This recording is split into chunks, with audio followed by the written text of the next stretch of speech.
નમસ્કાર દર્શક મિત્રો, આપ નિહાળી રહ્યા છો સાંઈ ગ્રુપ મીડિયા હાઉસ દ્વારા સંચાલિત નવસારી લાઈવ અને ઝટપટ ન્યૂઝ। નવસારી જિલ્લામાં આવેલા વાવાઝોડા પછી હવે સહાયના મુદ્દે રાજકારણ ગરમાયું છે। વાંસદા પછી આજે ચીખલીમાં કોંગ્રેસે રેલી સાથે તાલુકા પંચાયત સુધી કૂચ કરી સહાયની માંગ ઉઠાવી હતી। બીજી તરફ ભાજપના કાર્યકરો પણ કોંગ્રેસના વિરોધ સામે મેદાનમાં ઉતર્યા હતા। સ્થિતિ એવી થઈ ગઈ હતી કે તાલુકા પંચાયત કચેરી બહાર રાજકીય ગરમાવો જોવા મળ્યો હતો। નવસારી જિલ્લામાં તાજેતરમાં જ વાવાઝોડું આવ્યું હતું અને જેના કારણે લઈ ખેડૂતો અને સામાન્ય લોકોને મોટું નુકસાન પહોંચ્યું હતું, પરંતુ હવે વાવાઝોડાની સહાયને લઈને રાજકીય રણ બની ગયું હોય તેવું લાગી રહ્યું છે અને રાજકીય રણની અંદર હવે સૌ કોઈ પોતપોતાની બેટિંગ કરી રહ્યું છે। વાંસદા બાદ આજે ચીખલીમાં કોંગ્રેસ દ્વારા રેલી યોજાઈ હતી, જેમાં કોંગ્રેસના નેતાઓએ સરકાર સામે ગંભીર આક્ષેપો કર્યા હતા। કહ્યું હતું કે વાવાઝોડા બાદ અત્યાર સુધી યોગ્ય સહાય મળી નથી, ખેડૂતો મુશ્કેલીમાં છે। કોંગ્રેસના કાર્યકર્તાઓએ રેલી લઈ તાલુકા પંચાયત પહોંચ્યા હતા અને ટીડીઓને આવેદન આપવામાં આવ્યું હતું, પરંતુ કોંગ્રેસના આંદોલન સામે ભાજપના કાર્યકર્તાઓ પણ તાલુકા પંચાયત પર પહોંચી ગયા હતા અને કોંગ્રેસ ખોટો વિરોધ કરી રહી હોવાના આક્ષેપો કરતા વાતાવરણ ગરમાયું હતું। પરિસ્થિતિ તણાવપૂર્ણ બને તે પહેલાં જ ધારાસભ્ય નરેશ પટેલ તાલુકા પંચાયત પર પહોંચ્યા અને કાર્યકરોને સમજાવી પરત મોકલ્યા હતા। આ અંગે ગણદેવીના ધારાસભ્ય નરેશ પટેલ શું જણાવી રહ્યા છે, ચાલો આપણે સાંભળીએ। ખાસ કરીને 27 તારીખની રાત્રેની જે ઘટના હતી, ચક્રવાત વાવાઝોડું, એ વાવાઝોડુંની અંદર ચીખલીના 24 ગામ અને વાંસદાનું 1 ગામ મોટા પ્રમાણમાં ચીખલીના 4000ની આજુબાજુ ઘરોને નુકસાન થયું। અનેક વૃક્ષો, આંબા, કલમો, ચીકુ એટલે કે ખેતીવાડીને પણ ખૂબ મોટા પ્રમાણમાં નુકસાન થયું। તરત જ રાત્રે અમારા કાર્યકર્તા, તંત્ર બધાની વચ્ચે, લોકોની વચ્ચે પહોંચવાના પ્રયત્ન થયા। કોઈની જાનહાનિ નહીં થાય એની પૂરેપૂરી કાળજી લેવામાં આવી અને ત્યાર પછી જે લોકોને મોટું નુકસાન થયું છે એને કેવી રીતે સહાયભૂત બનવું જોઈએ, કારણ કે આવાસ, કાચા ઘરમાં રહેતા લોકોને તો તાત્કાલિક પુનઃસ્થાપન થાય એની વ્યવસ્થા કરવી પડે અને એ વ્યવસ્થા માટે CR પાટીલ સાહેબ, માન્ય મુખ્યમંત્રીશ્રી, બધા લોકો સાથે ચર્ચા થઈ।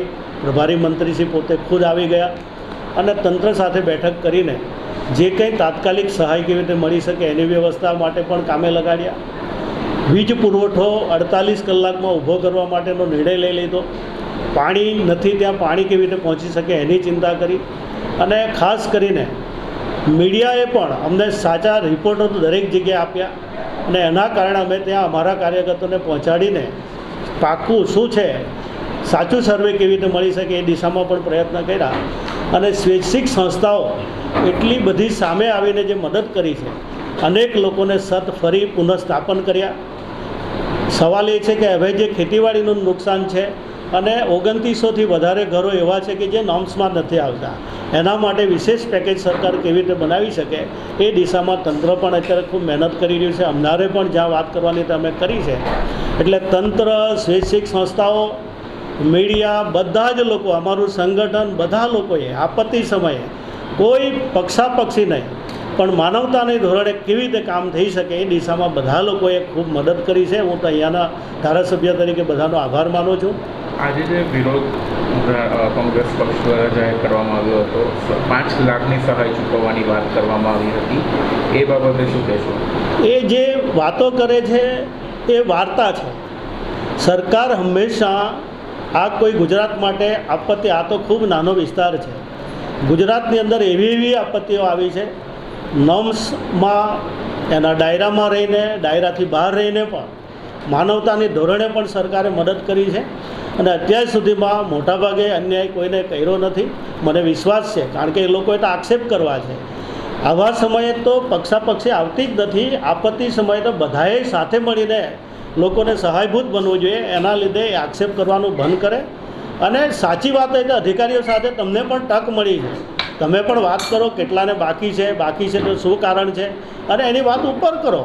કોઈ એવું તો છે નહીં કે ઉપરવાળા મુખ્યમંત્રી હોય કે પછી મંત્રી હોય કોઈની વાત નહીં સાંભળી શકે, એટલે વાત આક્ષેપ કરવા કરતાં સમયસર લોકોને કેવી રીતે મદદ કરી શકીએ એ દિશામાં આ લોકોએ પણ કામ કરવી જોઈએ। અને અમારા કાર્યકર્તાઓને આજે બી જે દુઃખ થાય છે તે કે રાત દિવસ જ્યારે આપ જુઓ છો, મીડિયા પણ જોઈ છે, બધા લોકો જ્યારે આટલી બધી મહેનત કરતા હોય, લોકોના ઘર વચ્ચે જતા હોય, લોકો વચ્ચે જઈને ઊભા રહેતા હોય અને પછી જ્યારે આક્ષેપો થાય તો સ્વાભાવિક છે કે લોકોને એનું ખોટું લાગતું હોય, પણ તેમ છતાં ભારતીય જનતા પાર્ટીના કાર્યકર્તાને મેં કહ્યું છે, આપણે ધૈર્ય રાખવું, હંમેશા આપણે સેવાભાવી લોકો છીએ આપણી જવાબદારી ખૂબ મોટી હોય છે એ લોકો કરતાં, અને જવાબદારીપૂર્વક આવનારા દિવસોમાં પણ આપણે બધાએ કામ કરવાનું છે.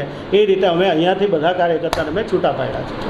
આ સુંદર સૃષ્ટિને નિહાળવા માટે હજારો લોકો પાસે દ્રષ્ટિ નથી, અને એ ત્યારે જ શક્ય બને જ્યારે કોઈ ચક્ષુદાન કરે. તો તમારા સ્વજનો સાથે મળી એક સુનિશ્ચય લઈએ, ચક્ષુદાનને પરિવારની પરંપરા બનાવીએ.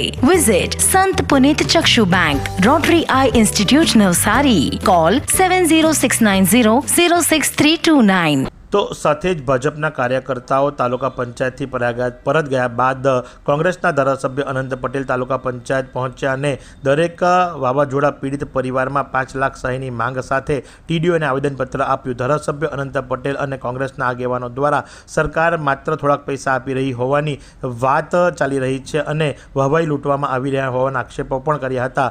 સહાય એ મુખ્યમંત્રી તરફથી જાહેર થાય એવી માંગ કરવામાં આવી હતી. તો આ સંદર્ભે ધારાસભ્ય અનંત પટેલ શું જણાવી રહ્યા છે, ચાલો આપણે સાંભળીએ.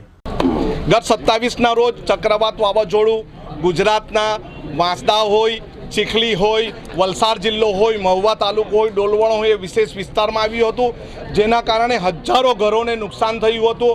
અને ઘરોને નુકસાન થયું હતું તેના વળતર રૂપે માત્ર સહાયની વાત કરી હતી, કોઈ પેકેજની વાત નહીં કરી હતી. અમારે વિશેષ પેકેજની જરૂર છે. વિશેષ પેકેજ અમને મળશે અને દરેક અસરગ્રસ્તોને પૈસા મળશે ત્યારે એની માંગણી માટે જિલ્લા કોંગ્રેસ સમિતિની આગેવાનીમાં અમે આવ્યા. અમે અમારું આવેદનપત્ર આપ્યું છે. અમારી માંગણી છે કે અમને સહાય નહીં, વિશેષ પેકેજની જરૂર છે.